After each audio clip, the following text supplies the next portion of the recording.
Денешната пресконференција ја свикав по повод вчерашната покана од мојот политички против кандидат од СДСМ за јавен дуел и јавна дебата, а по повод програмата во нашата изборна програма. Еве од тука и веднаш ја прифаќам неговата покана за јавна дебата и ТВ дуел, а можам и на нивната трибина. А се со цел да и помогнеме на граѓаните на општина Росуман да донесат правилна одлука, разумно да гласаат за оној кандидат кој ќе има реална програма и кој зад себе има реализирано над 200 проекти за граѓаните на Росуман, односно за мене Стојанче Лазов, подреден број 40.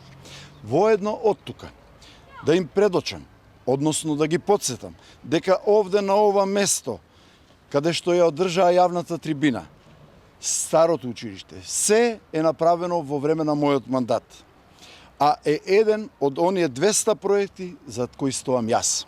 Односно, покривот и ПВЦ вратите се направени уште далечната 2013 година, а парите од меѓународните проекти и прекограничната соработка со Република Грција во 2016.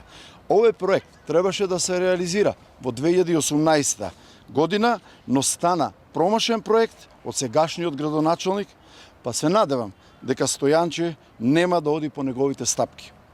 До сега само големо ќе слушаме, а не видовме ништо и никаква реализација. Јас реализирав и изградив училишта, градинка, физкултурна сала, игралишта, водоводи, асфалти повеќе од 5 километри годишно, тротоари повеќе од 2 километри годишно, реализирав водоводни линии 1 километар годишно, реализирав канализации 700 метри годишно, ја купив зградата на општина Росуман и многу други проекти кои нема да ги набројувам заради времето, но ќе кажам дека за тие проекти стое кандидатот Стојанче Лазов, подреден број 40. Затоа, уште еднаш, јавно повикувам и ја прифаќам понудената покана за ТВ дуел или јавна дебата било каде и било когаш.